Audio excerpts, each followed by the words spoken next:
Start now. Good morning, students. Today we'll be discussing the postulates of quantum mechanics in this class. Postulates are fundamental ideas. They are all assumptions. Suppose we want to be the citizen of any country. We have to oblige the rules and regulations of the country.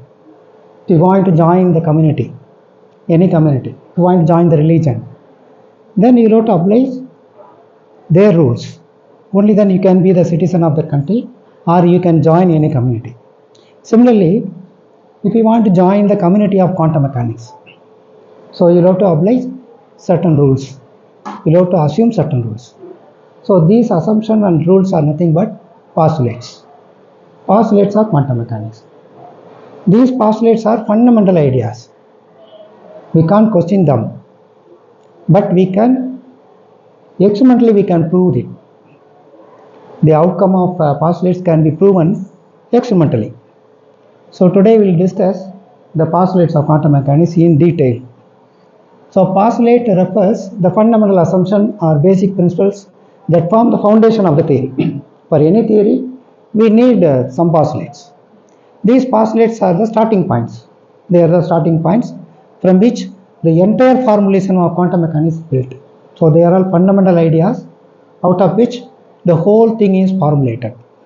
They provide a set of rules and concepts that describe the behavior of particles, especially atomic particles, subatomic particles, and allow us to make predictions about their properties and the interaction. So if you assume these properties, we can predict a lot. The postulates of quantum mechanics outline the key concepts and the rules for representing the following points. So these 4 points are very, very important. They are the building blocks for the quantum mechanics. So they are the postulates. So one is the wave function. So any quantum system can be represented in terms of a wave function. So either atomic particle or subatomic particle, they can be represented in terms of quantum states. They are quantum states and they are represented in terms of wave functions. Now we will have to measure the quantities. So to obtain the observable values upon the measurements. So some observables must be there. Like for example, classical mechanics, we have position and momentum. So they are the dynamical variables. So similarly, some observables must be there. So this is the second point. And third point will be, you are going to measure the observable and you will get the readings. Correct? You will get some values. These values are in quantum mechanics are termed as Eigen Values. And the last one, we have known that this quantum state is represented in terms of wave function. So we can get the wave function from Eigen Value equation. So this is the last one. Okay. So these 4 points are very important. So they are the postulates in quantum mechanics. This is the first postulate, second postulate, third postulate, and fourth postulate. In some other books, you may find 5 postulates. Doesn't matter. The concepts are very important. Okay. So they are the axioms upon which the mathematical framework of quantum mechanics is constructed. These postulates, along with their mathematical tools and principles, allow us to understand the behavior of subatomic particles and the systems of the quantum level. So, as I said earlier, they have been extensively tested and verified through experiments. And it shows that incredible accuracy in predicting and explaining the behavior of subatomic particles. Postulates serve as basis of any physical theory and they cannot be proved, but one can prove the conclusion, one can prove the outcomes from the postulates derived on the basis of postulates, which depends on the strength of the results. The collection of postulates in quantum mechanics is based on the huge number of experimental observations. So postulate quantum mechanics based on the Eigen Value equation, and we know already Eigen Value equation. In the earlier session we have already discussed the Eigen Value equation. So any operator, here is the Hamiltonian operator, which is nothing but a hat. You have a cap, so it's an operator. Operates on any wave function will give you Eigen value with a function, with the wave function. If both the functions are the same, we call this as Eigen function, and E is nothing but Eigen value. H is an operator. So we are going to look into each term today in detail. Okay, so this is your first postulate. we are going to discuss about the wave function in detail. This is about the first postulate. This is about the second postulate, operator, observables, dynamical variables. Okay, so this is your second postulate. And what is the outcome? Outcome is value, eigenvalue.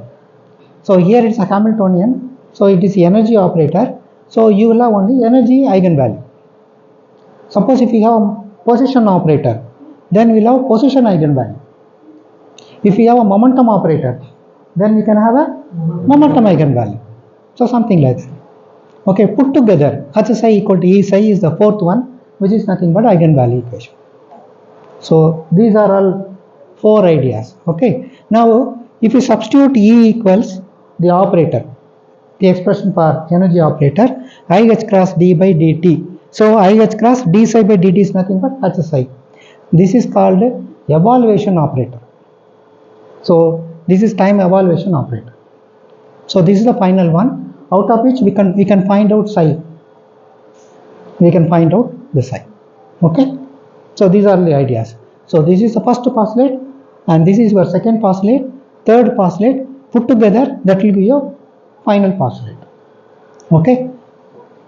And of course, E is the eigenvalue, and which we are going to calculate using expectation value.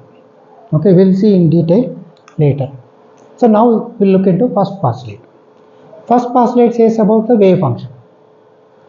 Wave function will give you complete information about the quantum system. This is represented in terms of any Greek letters like psi, phi, chi, doesn't matter. Okay. So for example, psi depends on both r comma t.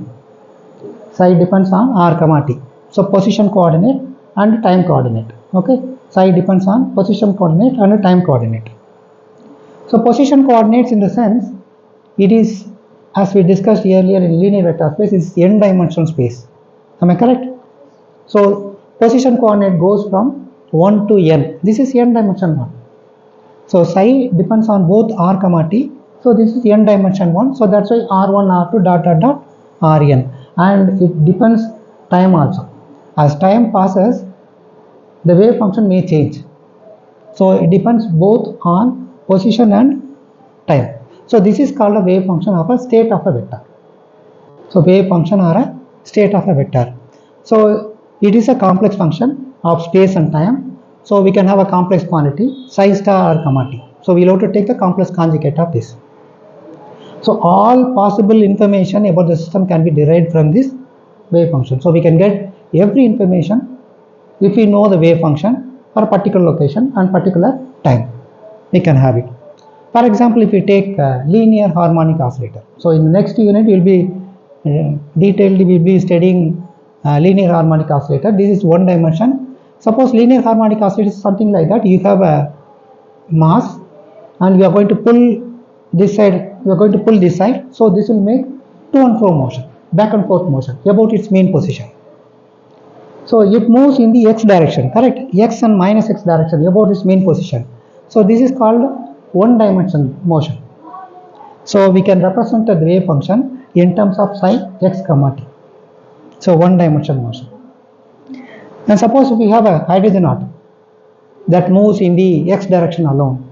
So wave function can be represented in terms of x comma t. So psi of x comma t. Suppose hydrogen atom in 3 dimension.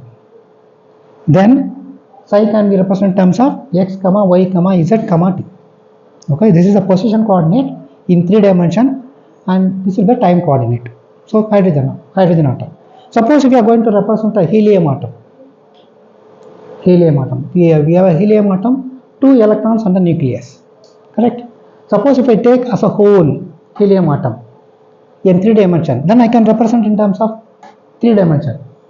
But if I am going to specify electron separately, then we can write for one electron we can write x1 y1 z1. For the next electron we can write this as x2 y2 z2 comma t. Okay, separately. Then helium atom is a 6th dimension in space. Similarly, you can represent lithium, you can represent n dimensional space. So n dimension will give you exactly like this, Rn comma t. Okay. So the representation in which the wave function is a function of coordinate and time is called coordinate representation. So whatever we have discussed so far is nothing but coordinate representation, psi of r comma t. And another representation also is there, that is momentum representation, which is a function of momentum and t. Okay, so both are like Fourier transforms.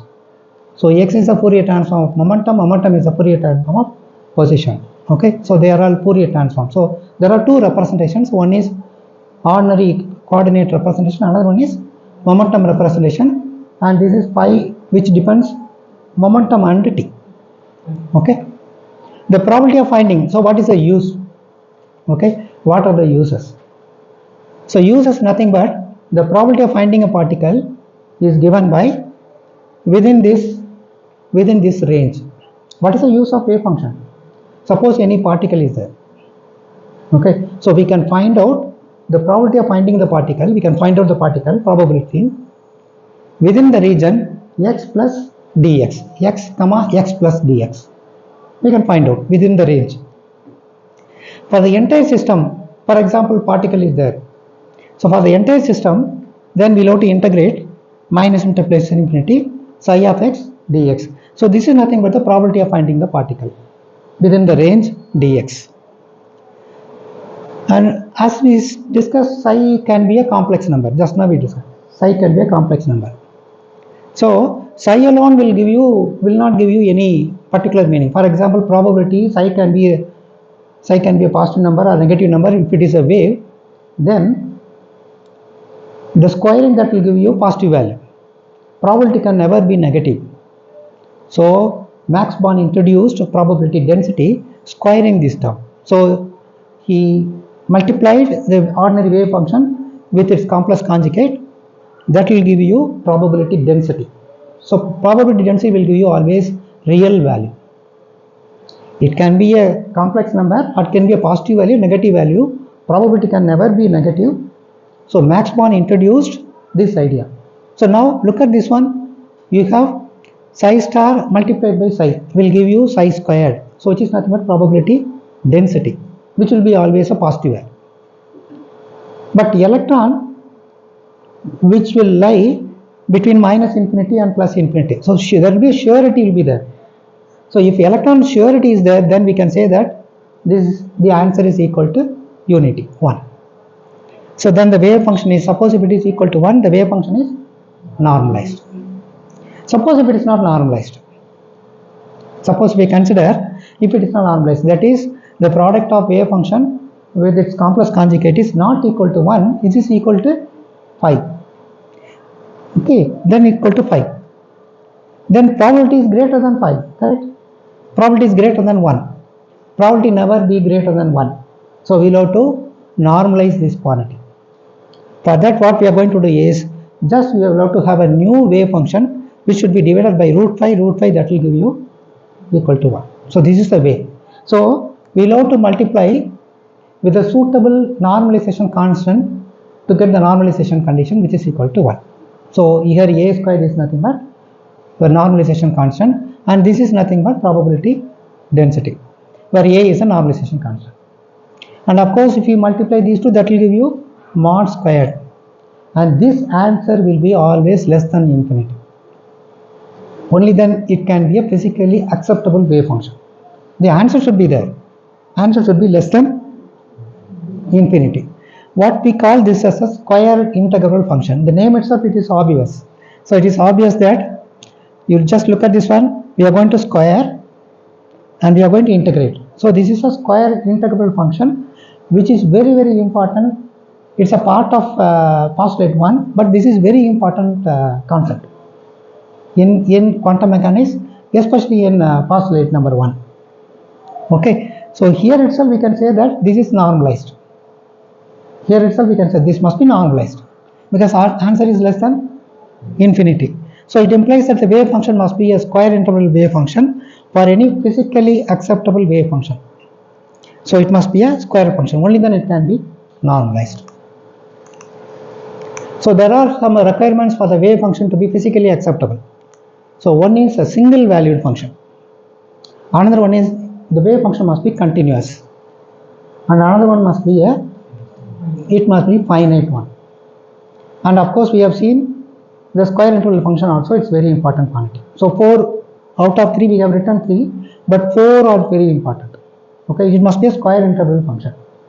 It must be a single valued function. For the particular location, it must be a single value.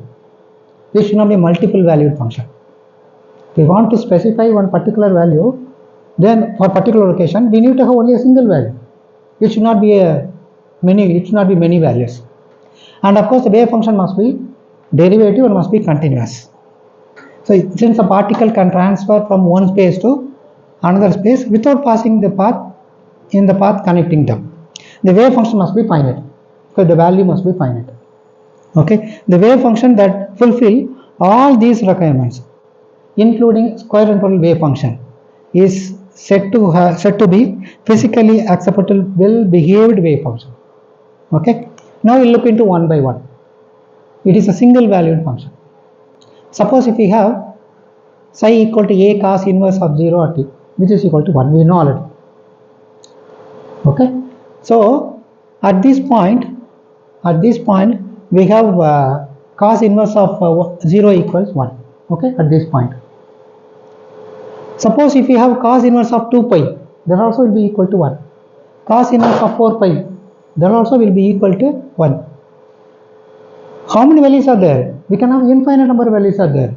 Multiple values are there. For a particular location, we have the answer is 1 for all these values. Which value that I am going to take?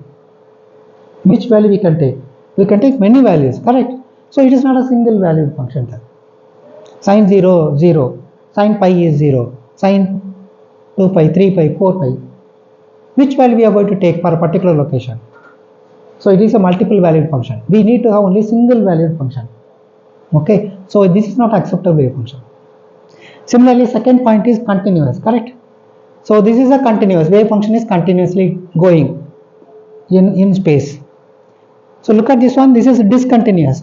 So this is not the acceptable wave function, correct? So this is discontinuous.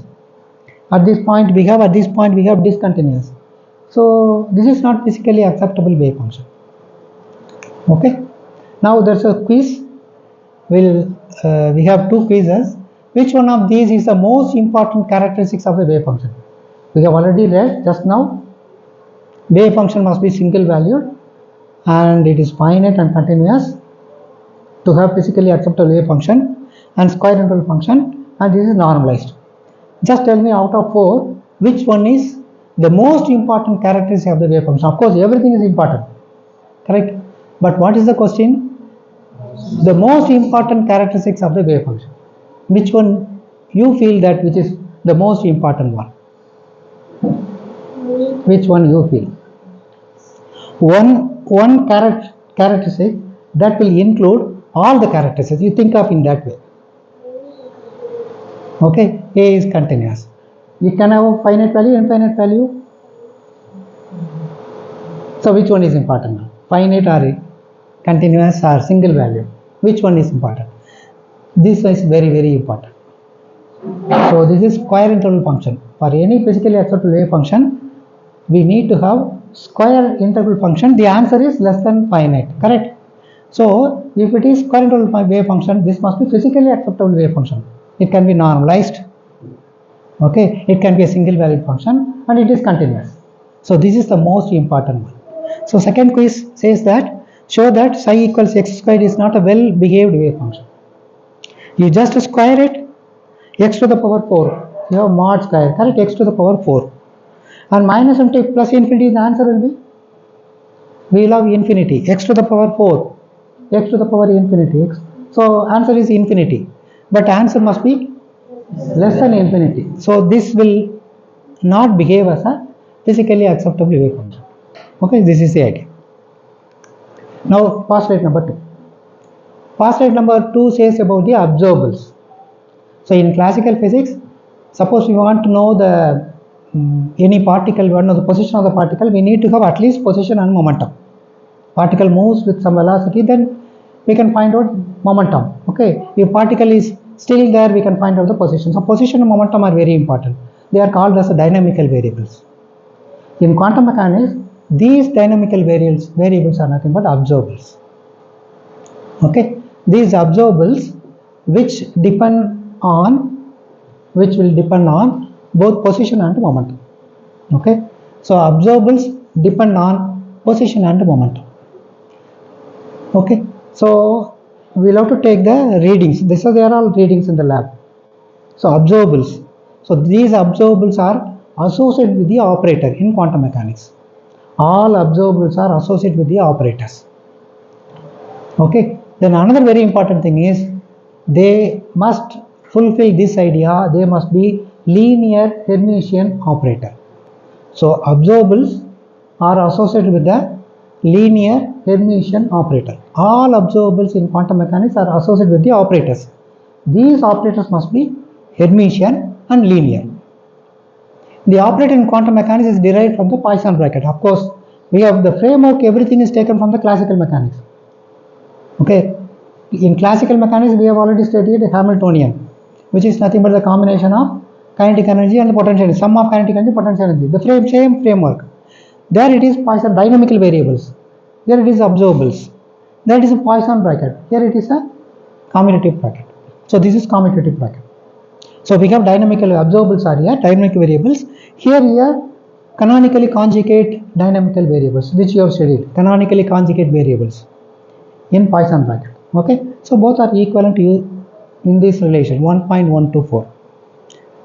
Okay, so where Q and R are the operators selected for the dynamical variables, small q and r. Okay, now few examples we can compare with the classical about the observables with the classical form. Suppose if we take coordinates of any system, my system is say coordinates having x, y, z in classical. Similar thing can be interpreted in terms of quantum mechanics as x hat, y hat, z hat.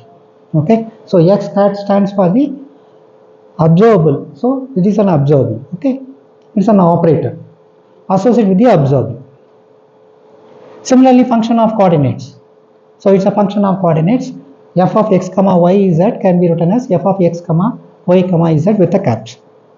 So momentum in classical physics represented in terms of the operator p cap equals minus I h cross del partial d by dx. Okay, so this is the operator. So dynamical variables, which are the functions of position and momentum, they are called observables in quantum mechanics. These observables are associated with the operators in quantum mechanics. Suppose if you have momentum components px, py, pz, so that can be written in terms of momentum operators. So they are all momentum operators. I h cross partial d by dx minus I h cross d partial d by dy and minus I h cross partial d by dz. So you have energy operator. Energy operator E can be written as I h cross partial d by dt. Potential energy, so V of x, that also can be written in terms of the operator V cap of x. So these are the examples for dynamical variables and observables. Observables are associated with the operators in classical form, in quantum mechanics form. Now examples of observables. So as we said, operators representing some other dynamical variables take the following forms. For example, just take kinetic energy. Kinetic energy equal to p squared by 2m, we know already. So in terms of components, we can write this as px squared plus py squared plus pz squared divided by 2m. Of course, we know px equals minus I h cross del minus I h cross partial d by dx. We need only px squared, correct? So px squared equals px into px. So px can be written as minus I h cross partial d by dx multiplied by minus I h cross partial d by dx. You multiply these two, that will give you minus h bar square d by d squared by dx squared. So this is for px squared. Similarly, you can go for py squared, pz squared. Put together, that will give you a complete one. And this is in terms of written in terms of del squared. So del squared is can be represented in terms of partial d squared by dx squared plus partial d squared by dy squared plus partial d squared by dz squared. So kinetic energy operator is equal to minus h bar square divided by 2m del square. Okay, potential energy operator, that can be written in terms of operators. So observables can be written in terms of operators as seen in equation 1.126. Hamiltonian operator, adding these two, so kinetic energy plus potential energy is total Hamiltonian operator, that can be written in terms of operator as seen in equation 1.128. Okay, so this is the Hamiltonian operator. Angular momentum component operator, not only energy, this also angular momentum also is an operator. It's an observable in quantum mechanics. And of course we know L equals R cross B, which we have studied in classical physics, correct? L equals R cross B. And here the component of angular momentum Lx equals y comma pz with a commutative bracket. And use this formula AB equals commutative A comma B equals AB minus BA. So we can write y comma pz commutative, which can be written as ypz minus zpy. Use this operator px equals minus is cross partial d by dx. So you can write y here, pz will be minus is cross partial d by dz. So z will be there, your py will be minus is cross partial d by dy. So you can write like this. So similarly ly can be written as like this, and lz also can be written as like this. So how this is the exact like a permutation formula you can follow. Just x, y, z. You look at this one. We have y, p, z, correct? So y, p, z. Your lx. Suppose first one is lx. Okay, we need to have lx now. You just take y and p, z. See y and p, z. We will go for ly. Ly means we will have to take z and x. Z and dx. See z dx. Suppose we go for lez. Last one. Lez. So this is your lez. So z means you have to take x and y. So x and p. So this is nothing but your lez. So this is z is here. Okay. So the angular momentum component operates also can be written as like this. Not only energy, but also components of angular momentum. Angular momentum also is an operator. Okay. It's associated with the observed. So second, linear Hermitian operator. All the observables in postulate 2, all the observables are linear, associated with the linear Hermitian operator. Okay. So linear Hermitian operator. Linear. Yesterday, so in the last class we discussed about linear in detail. So linear operator, we will have to go with these two rules. Correct. Operator of the combined system will be the sum of operator of the individual system. So this is something like that. You have two functions which are operated by an operator. So individually you can do it. Correct. Suppose if you go for f1 equal to x squared, f2 equal to e to the power x. So individually you can do it. Similarly, this is another rule. Okay. So this is scalar multiplication. This one is vector addition. So this is vector addition. This is scalar multiplication. So scalar multiplication, operator on any scalar operates on wave function will give you first scalar, then operate on the wave function. Suppose d by dx with operates on 10 sin x. So you can write this as 10 d by dx of sin x. So something like that. So let us consider two wave functions psi and phi. So we will consider phi and psi. So the expectation value of A can be written as sandwiched between your phi star and psi d tau. Correct? We know already. This can be written as I am going to interchange psi and pi. I am going to interchange psi and pi. So I can write exactly with the star. Correct?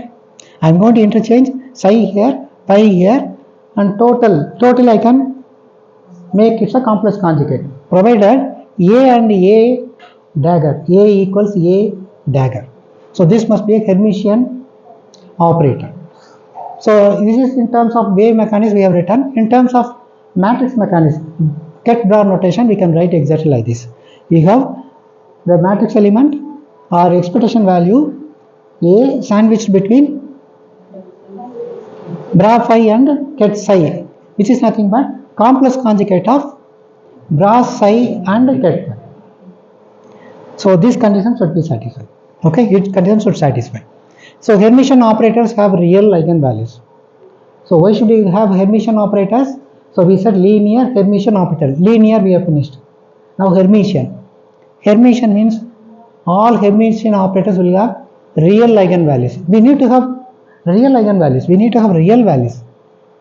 Okay, outcomes of the experiment must be real. Only then we can feel it. So Hermitian operators will have real eigenvalues. So that's why we need to have Hermitian operators. Okay, the eigenvectors corresponding to different eigenvalues of a Hermitian operator are orthogonal to each other. So this property is known as orthogonal eigenvectors. Physical observables. So what are the physical observables? Position, momentum, energy, and angular momentum are represented in terms of always Hermitian operators. So they are all Hermitian operators.